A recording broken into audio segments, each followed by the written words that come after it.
Hello मेरे प्यारे रसगुल्लो, आप सभी का दिल खोल के स्वागत है आपके अपने YouTube चैनल M क्लासेज पर। आज का ये वीडियो आप सभी के लिए काफी ज्यादा महत्वपूर्ण होने वाली है। आज मैं आपको इस वीडियो के अंदर एक 5 मार्क्स का डेरिवेशन क्वेश्चन करवाने वाला हूं। बच्चों, ये क्वेश्चन आपके एग्जाम 2024 में आपको देखने को मिलेगा, तो इस क्वेश्चन को आप ध्यान से कर लीजिए बच्चों। चाहे आप इंग्लिश मीडियम के बच्चे हो, चाहे आप हिंदी मीडियम से हो, ये दोनों मीडियम के स्टूडेंटों के लिए वीडियो काफी ज्यादा महत्वपूर्ण होगी। तो वीडियो स्टार्ट करने से पहले आप सभी से रिक्वेस्ट है, यदि आप पहली बार चैनल विजिट किए हो तो चैनल को सब्सक्राइब कर लीजिए। साथ के साथ डिस्क्रिप्शन बॉक्स में व्हाट्सएप ग्रुप, टेलीग्राम चैनल का लिंक दिया हुआ है, उनको जाकर ज्वाइन कर लीजिए, क्योंकि क्लास के बाद क्लास का पीडीएफ वहां पर आपको प्रोवाइड करवा दिया जाता है। तो स्टार्ट करते हैं आज का वीडियो। तो देखिए हमारा आज का डेरिवेशन क्वेश्चन क्या है। इंग्लिश में भी है बच्चों, हिंदी में भी है। सबसे पहले मैं डिस्कस करता हूं हिंदी में, फिर उसके बाद डिस्कस करेंगे इंग्लिश में। प्रत्यावर्ती धारा के अर्ध चक्र के लिए औसत मान के लिए सूत्र स्थापित करो। सूत्र आपको क्या करना है, स्थापित करना है। Drive an expression of average of mean value of alternating current for half cycle, यानी कि अर्ध चक्र के लिए आपसे धारा का मान, जो औसत मान होता है, उसका आपसे फॉर्मूला पूछा जा रहा है, यानी कि आपको आई एवरेज निकालना है। तो देखिए आपको स्टार्टिंग सबसे पहले कहां से करनी है। जिन बच्चों की मैथ स्ट्रांग होगी वो आराम से इस डेरिवेशन को कर देंगे बच्चों। जो बायोलॉजी के स्टूडेंट है, जिनको मैथ थोड़ी बहुत भी आती है, उनका भी काम में चलवा दूंगा। देखिए सबसे पहले आपको लिखना है धारा का तात्क्षणिक मान, यानी कि value of A momentary current का आपको मान लिखना है। तो समीकरण होती है I equal to I naught sine omega t. इसको आप इक्वेशन नंबर 1 दे दीजिए। फिर आपको लिखना है वी नाउ डेट, यानी कि हम जानते हैं। फिर आपको फॉर्मूला अप्लाई करना है किसका, एवरेज निकालने का। तो आई एवरेज बराबर इंटीग्रेशन आई डॉट में dt बटा इंटीग्रेशन dt, राइट।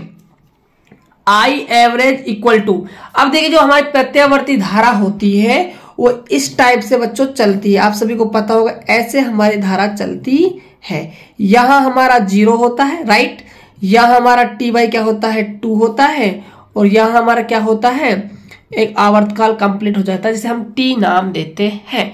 तो आधे चक्कर के लिए पूछा है, तो आधे चक्कर के लिए हम निकाल लेते हैं। चाहे आप धनात्मक के लिए निकाल लो, चाहे आप ऋणात्मक के लिए निकाल लो बच्चों, एक ही बात होगी, क्योंकि वो आधा चक्कर की बात आपसे कर रहा है, राइट। तो देखिए ये आपका फॉर्मूला हो गया एवरेज निकालने का। अब देखिए जो आपकी लिमिट होने वाली है वो 0 से क्या होने वाली है, t/2 हो जाएगी। क्यों? क्योंकि आधे चक्कर की बात कर रहे हो, तो आपने स्टार्टिंग कहां से की, 0 से की, और एंडिंग कहां करना है आपको, हाफ सर्किल। आपको हाफ सर्किल यहां एंड करना है, तो t/2 पर आपको एंड करना है। तो लिमिट हो जाएगी 0 से t/2। तो यहां अप्लाई कर दीजिए 0 से t/2।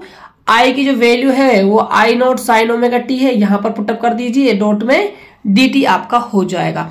अपॉन में आपका इंटीग्रेशन 0 से t/2, और देखो यहाँ dt है, यहाँ कुछ भी नहीं है। जहां कुछ नहीं होता दोस्तों, वहां मल्टीप्लाई में ना 1 मान सकते हैं। तो यहां मैंने मल्टीप्लाई में क्या मान लिया, 1 मान लिया।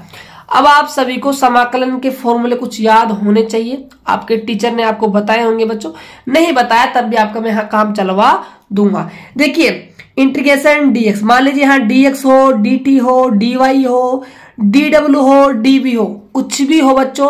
यदि वहां सिर्फ जिसके रेस्पेक्ट में आप कर रहे हो वही समाकलन के अंदर है, तो जिसका आप कर रहे हो वही आपका आने वाला है। मान लीजिए यहाँ dx है तो x बाहर आ जाएगा, यहाँ dt होता तो यहाँ t बाहर आता, यहाँ dw होता तो यहाँ w बाहर आ जाता। अब देखिए आप यहाँ पर 1 डॉट में आप मान सकते हो, यहाँ dt है, तो बच्चों इसका समाकलन क्या निकल कर आएगा, बाहर t निकल कर आ जाएगा।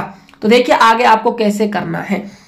आई नॉट आपका कांस्टेंट है, क्योंकि आप t के रेस्पेक्ट में इंटीग्रेशन कर रहे हो, तो आई नॉट को आप बाहर ले लीजिए, राइट। उसके बाद इंटीग्रेशन 0 से t/2 sign omega T dot में dt, इसका आपका समाकलन क्या हो गया, t हो गया।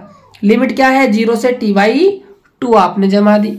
उसके बाद देखो क्या करना है आपको, अब देखो आप सभी को लिमिट रखना पता होना चाहिए भाई लिमिट कैसे रखी जाती है। देखो लिमिट रखने का एक सूत्र होता है बच्चों, अपर लिमिट माइनस की लोअर लिमिट, यानी कि ऊपरी सीमा में से आप निम्न सीमा को माइनस कर दो। तो ऊपरी सीमा क्या है आपकी t/2, तो t/2 जमाया यहां पर, फिर सूत्र में माइनस लगाना है आपको तो माइनस, फिर लोअर लिमिट क्या है आपकी 0, तो यहां पर 0 पुटअप कर दिया।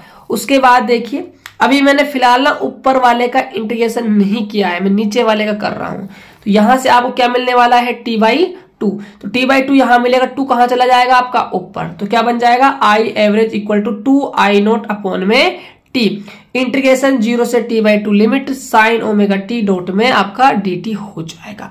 अब आपको यहां पर साइन थीटा का समाकलन करना है, तो साइन थीटा का इंटीग्रेशन आप सभी को पता होना चाहिए। तो मैंने यहां साइड में लिख दिया है दोस्तों, साइन एक्स का जो समाकलन होता है वो माइनस का क्या होता है कोस एक्स होता है। प्लस सी तब लगाया जाता है जब आपके निश्चित समाकलन ना चल के अनिश्चित समाकलन चलते हैं बच्चों, तब सी आता है, लेकिन यहाँ लिमिट दी हुई है तो लिमिट में सी का रोल नहीं होगा, ये बात आप ध्यान में रख लीजिएगा। राइट, अब देखो तो साइन थीटा का समाकलन हो जाएगा माइनस का कोस थीटा, तो माइनस का कोस थीटा कर दिया। लेकिन आप कहोगे गुरुजी ओमेगा कैसे भाग में आ गया? देखो जो गुणांक होता है ना समाकलन के अंदर वो कहाँ आता है? भाग में आता है, और अवकलन में क्या आता है? गुणे में आता है, ये आपको पता होना चाहिए। तो साइन ओमेगा टी का हो गया माइनस कोस ओमेगा टी, तो टी हमारा एंगल है तो इसके गुणा में क्या है? ओमेगा, ये कहाँ आ जाएगा? डिवाइड में यह आ जाएगा। इतना करने के बाद देखो बच्चों फिर आप इस माइनस को बाहर ले लीजिए और ओमेगा को भी आप बाहर ले लीजिए, क्योंकि हमें सिर्फ स्मॉल टी की जगह लिमिट जमानी है। तो देखिए आगे आपको इसको कैसे करना है। तो देखिए I average equal to minus का 2I0 बटे में omega t, cos omega t 0 से t/2 आपकी लिमिट है। राइट, ये आपका बाहर चल रहा है बच्चों। अब आपको लिमिट रखनी है, स्मॉल टी की जगह रखना है आपको अपर लिमिट, फिर माइनस का लोअर लिमिट। तो टी की जगह आपने क्या रखा? t/2, फिर माइनस लोअर लिमिट क्या है? 0, तो 0 यहां आप गुणा करोगे ओमेगा से तो क्या आने वाला है? 0 आने वाला है। अब देखिए आपको कोणीय आवर्ती का सूत्र पता होना चाहिए और आपको cos 0 का मान पता होना चाहिए। तो कोणीय आवर्ती ओमेगा का मान होता है 2π अपॉन में t, cos 0 का मान होता है 1।